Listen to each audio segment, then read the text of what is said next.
Welcome to Tejas Vijay YouTube channel. இன்றைக்கி நம்மளோட சேனலில் என்ன சிந்திக்க இருக்கிறோம் அப்படின்னா, ஒவ்வொரு தமிழ் மாதத்திலும் வரக்கூடிய ஒவ்வொரு ஏகாதசிக்கும் ஒவ்வொரு சிறப்புகள் இருக்குது.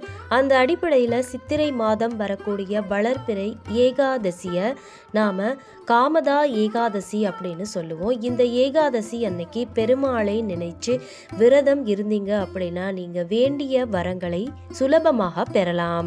நீங்கள் விரும்பின எல்லா செல்வங்களையும் உங்களால் பெற முடியும் அப்படிங்கிறது முழுமையான நம்பிக்கையாக வச்சுக்கிட்டு, நாளைய தினம் அதாவது 19/4/2024 வளர்பிறை வெள்ளிக்கிழமையோடு சேர்ந்து வர்ற இந்த ஏகாதசி திதி அன்னைக்கு நம்மளோட கஷ்டங்கள் தீரணும் அப்படின்னு பிரார்த்தனை செய்து நீங்கள் கண்டிப்பாக இந்த வழிபாட்டு முறையை செஞ்சு பாருங்க. கைமேல் பலன் உடனே கிடைக்கும். வாங்க நேரடியாக பதிவுக்குள்ளேயே போயிடலாம். நாளைக்கு வளர்பிறை வெள்ளிக்கிழமை. வீட்டில் இருக்கிற பெண்கள் சூரிய உதயத்திற்கு முன்பாகவே எழுந்து எண்ணெய் தேய்த்து தலை குளிச்சுட்டு வாசல் தெளித்து மங்களகரமான கோலம் போட்டு நிலை வாசலில் பூக்களால் அலங்காரம் செஞ்சுக்கிறங்க. பிறகு உங்களோட பூஜை அறையில் மட்டும் ஒரு விளக்கு ஏற்றி வச்சிருங்க. பெருமாளை நினைத்து உங்களோட விரதத்தை நீங்கள் ஆரம்பிச்சிருங்க. விரதம் இருக்கிறதுக்கு முன்னாடி நான் ஒரு விஷயம் சொல்லிக்கிறேன். விரதம் இருக்கிறது அப்படிங்கிறது அவங்களோட ஆரோக்கியத்தை பொறுத்தது. வெறும் துளசி தீர்த்தத்தை மட்டுமே அருந்தி நாளைய தினம் விரதம் இருந்தா ரொம்ப ரொம்ப நல்லது. உடல்நிலை சரியில்லை அப்படிங்கிற பட்சத்துல நீங்க மற்ற நாளை போலவே மன நிறைவோட சாப்பிட்டும் நீங்க உங்களோட விரதத்தை செய்யலாம். இதுல தவறே இல்லை. அது அவங்களோட ஆரோக்கியத்தை பொறுத்தது. இந்த பூஜையை செய்யும் போது நீங்கள் முதல்ல என்ன செய்யணும் அப்படின்னா, மகாலட்சுமிக்கு தாமரை பூ வச்சுக்கிறது சிறப்பு. அதே போல் பெருமாளுக்கு துளசி இலை மாலை வைக்கிறது சிறப்பு. பிறகு நீங்கள் நெய்வேத்தியமாக உங்களோட கையாலே பச்சரிசியை கொண்டு தயிர் சாதம் கொஞ்சமாக செஞ்சுக்கிறங்க. நல்ல பசுந்தயிர் கிடைச்சது அப்படின்னா ரொம்ப ரொம்ப சிறப்பு. அந்த தயிர் சாதம் மணக்க இருக்கணும்.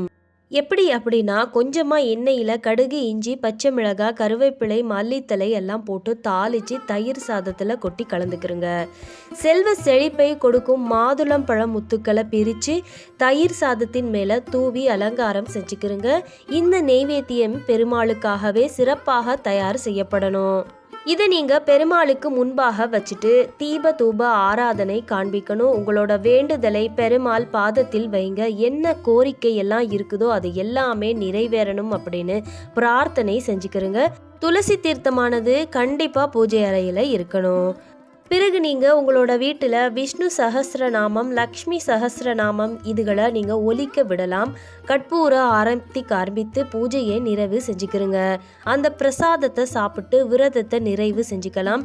இந்த எளிமையான வழிபாட்டை நாளைக்கு யாரெல்லாம் உங்களோட வீட்டில் செய்கிறீங்களோ கண்டிப்பாக அவங்க எல்லாருக்கும் பெருமாளோட பரிபூரணமான அருளாசி கிடைக்கும். உங்களால் முடிஞ்சது அப்படின்னா உங்கள் வீட்டு பக்கத்தில் இருக்கிற பெருமாள் கோயிலுக்கு நாளைக்கு போய் வழிபாடு செஞ்சுட்டு வர்றது சிறப்பு. நம்பிக்கை இருக்கவங்க கண்டிப்பாக நாளைய தினத்தை தவற விடாதீங்க. இந்த வழிபாடை பின்பற்றி பலன் பெறலாம். அதே போல் என்னோட பதிவை உங்களோட நண்பர்கள் உறவினர்களோட பகிர்ந்துக்கவும் மறக்காதீங்க.